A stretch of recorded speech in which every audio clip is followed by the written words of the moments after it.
answer each question. After all the questions are answered, we will open up for audience questions for any of the candidates for the VP for Academics, and that'll be the same layout that we have for every position. So without any further ado, if both candidates could introduce themselves. Hi, I'm Josie Ellison. I'm Neil Christensen. So each of you have 2 minutes for an introductory statement. This is going to go in the order that was originally raffled at the candidate meeting. So whoever is first on the ballot is going to be the first one to speak. So begin when ready. Hi, I already told you my name, so you guys know that. And just a couple things about me. I am an English and political science major here at Western. In my spare time, I ski, I read a lot, just general stuff, you know. And I really wanted to use this time to tell you guys why I decided to run. And it's mostly because I'm passionate about being involved in my school. And I'm just really excited to be involved in what goes on behind the scenes in the academics and just really make the school a better place because I'm here. I really like to help people, and I see a high potential to do that in this job. It's got a lot of things going on. I sit on 13 committees, I think it is, and boards throughout the year, and just a lot of opportunities to work with the academic side of Western and really make a difference. Qualified because, I mean, I'm willing to work really hard for you. I like to think I'm pretty approachable. I like to think I'm pretty nice. But one of my biggest strong points, I think, is my experience on the YMCA board back in Spokane. So I'm used to working on a board situation with adults. It's something that this job does a lot of, so. Hi, welcome to the debate. Thank you very much. Neil, you have 2 minutes. As I said, I'm Neil Christensen. I'm a history major, a Latin minor. This year I've had the privilege of serving on the Student Senate for the College of Humanities and Social Sciences, which represents over 13 departments here at Western, all the way from history majors to anthropology to communications, science, and disorders. That's just one of the boards I've sat on this year. I too have wanted to be involved, and I found ways to do it. I've sat on, I believe, 7 committees this year. I've chaired 1 subcommittee. I'm also currently a member of the Teacher Evaluations Committee, which is directly doing the sort of work that the Vice President for Academic Affairs will do next year.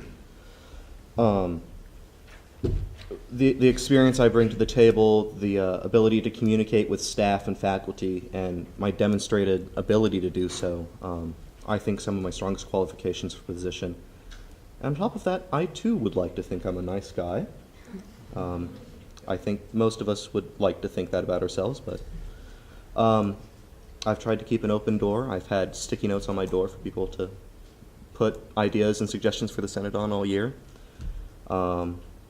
And I just would hope that people would get involved and let me know how they want me to represent them on the board. Well, thank you very much. The first question that we have for you is, how do you plan to strengthen relations between students and academic faculty? Again, sorry for those. And that question is kind of a simple one for me to answer just because Victor set a really good foundation for a strong relationship with faculty last year, and that's just something that I'd really like to try and continue. And I'd like to bring the level of professionalism that they now expect for that position, because it's something that the boards and committees have gotten used to now and are really coming to expect out of the students, because we can deliver that.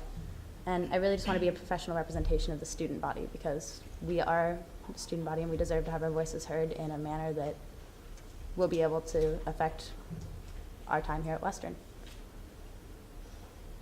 Thank you very much. Yeah. The biggest way to increase student-teacher interactions is for students to get involved in things. I mean, there are always going to be points of friction. There are always going to be great collaborations between students and teachers. But if we can get more people involved so that it isn't just one professional voice in the room, so that it's many professional voices in many different rooms, that's the best way we can do things. And that's done through social media. It's done through word of mouth. It's done through email campaigns. This year I've served as the chair of the outreach committee, looking at ways to get students involved already. And we're working on how to craft our message even better for next year. Thank you very much. The next question, and we'll start with Neil for this one, is how would you provide equitable academic opportunity for students of all backgrounds? So one of my major concerns for the upcoming years at Western is the trend that we see of having programs move to a self-sustaining model. So that is, it's something like with the PE department. A number of courses have gone from you pay your normal tuition for all your other classes, but then you have to pay per credit after that for some self-sustaining courses. Now this limits the ability of all students to find what they want to really do and the ability to look into all different departments. And that's one of the biggest things we can do to help students of all backgrounds have an equitable time here at Western, is to make sure that it's one flat fee for everything. Thank you, Rand. Josie? I guess we kind of understood the question slightly differently. I kind of went more the direction of making sure that our board works to represent all of the marginalized groups on campus, things like that. Just making sure that everybody has a voice when it comes to what our decisions are that will affect everyone. And some of the ways that I really want to do that were, well, my campaigning is kind of revolving around GOR system and just making sure that it's something that really does create a liberal arts education that creates like a strong depth that you can pull from in all fields, and just making sure that that's maintained. And then work with the first year experience advisory committee just to make sure that the freshmen students feel welcome and make sure that they're enjoying their time here. Okay, thank you, Brian. And the last question that we have, and we're going to start with Josie, is how would you ensure that all student interests are represented in the academic areas? My biggest strong suit there is I really just want to make sure that I'm approachable so that students know that they can talk to me about anything that's going on that they would like to see as far as changes go, as far as things that they like that are happening on the board, anything involving academics. I really would just hope that everybody feels though they can talk to me about it. And just a lot of outreach to clubs, students, using social media like you suggested. Just making sure that everyone is aware of the ways that they can talk to people to help make sure that the changes they want to see are at least given a voice. Neil? All the board members this year have office hours, and I'm not sure how many people personally know that they have office hours and that you can go in and bug them. That's the point. Well, not bug them, but tell them what you think. And that's one of the major things is we've had ideas about, oh, office hours in Red Square. Schedules just don't work for that. What we need to do is make sure that people know how to get in touch with them already. The other thing is social media, email campaigns, going to clubs. In the last month, I can't even remember the number of clubs I've been to visit. The way we be representatives in the room is to go out and experience these different clubs and be able to gain their perspective, or at least some of it. On the Senate, one of the first things we did this year was establish a Senate Facebook page, and I was one of the integral parts of starting that. And then we've already used it to get some feedback from the students, and it's been a really valuable tool for accomplishing that mission of representing all student voices in the room. Thank you very much, both of you. Now this is the time for the audience to, if you have any questions, this is the time for you to ask them. So does anyone have any questions that they'd like to ask?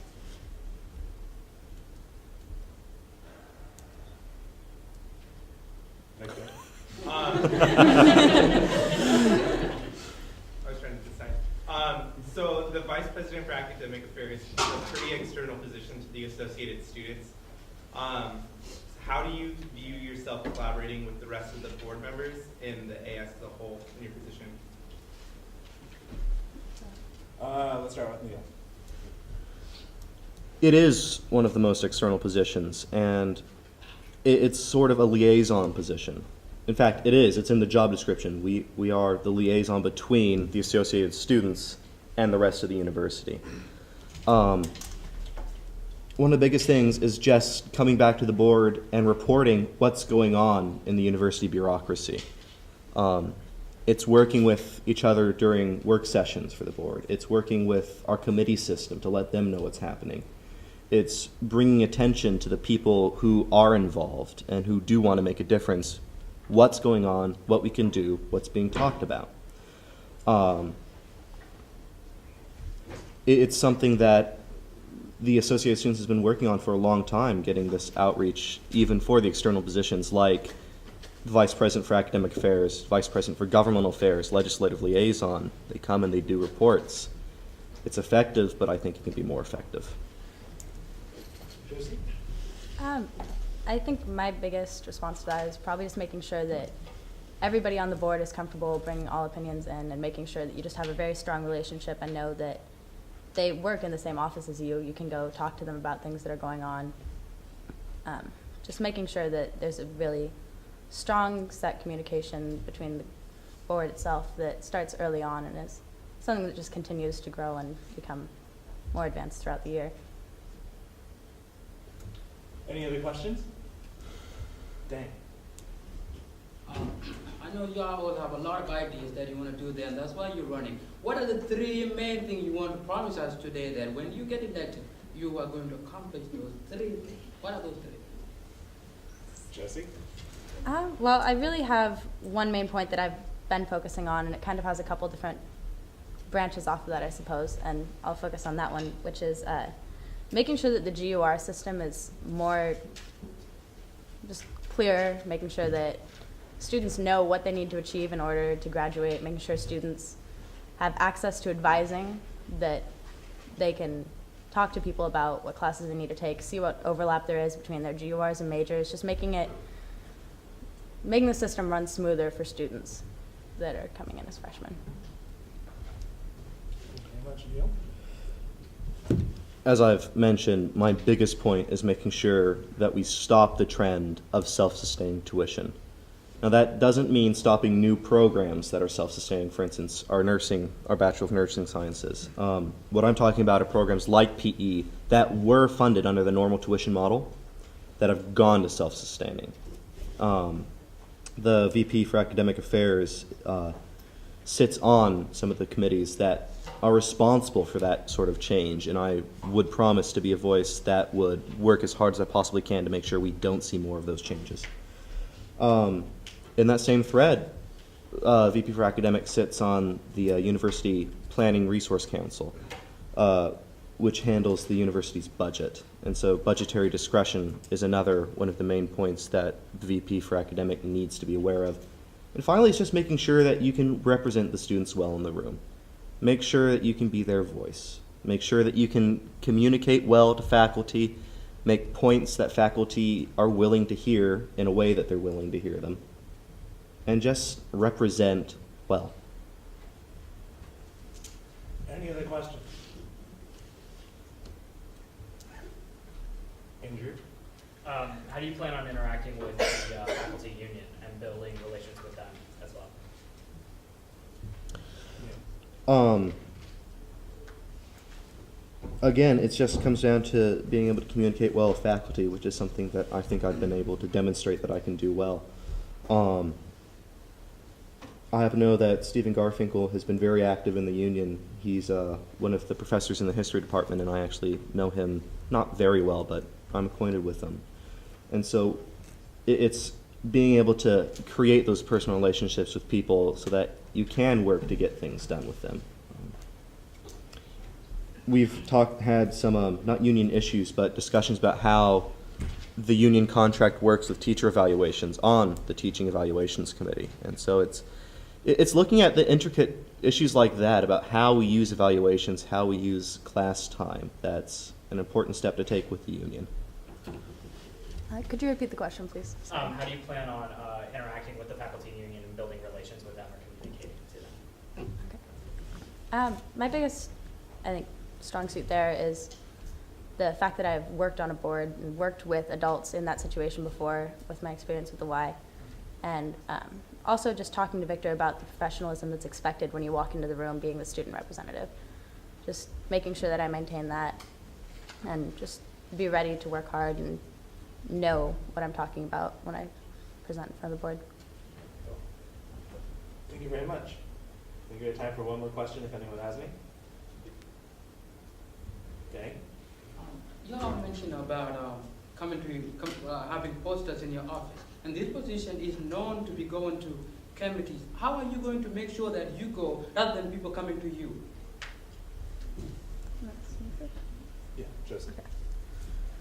I think, honestly, just making sure through social networking, just making sure that people are aware of the resources that they have within the AS and my position specifically, just making sure that people know that they have the opportunity, make sure that office hours are posted, make sure that people just are aware of the great things that the AS is doing and how they can help. Candidates tend to go to a lot of clubs. They tend to go to heritage dinners. They tend to go schmooze every single time that they possibly can. And then once the election's over, win or lose, they stop. One of the biggest things that we need as a board to do next year is make sure that we don't stop going to meetings. We keep going. We keep interacting. We keep seeking different opinions, not just waiting for them to come up to us. We need to make sure that they know that they can come to us whenever they feel like it. We need to make sure that they have our emails, have our public Facebook pages, have methods like that, but we do need to outreach to them as well directly through the club system, through organizations in the community, through dorms. It's about going out into the community and finding perspectives. Thank you very much, and thank you again for being a part of this forum. If we can now get the candidates for the VP for activities up here.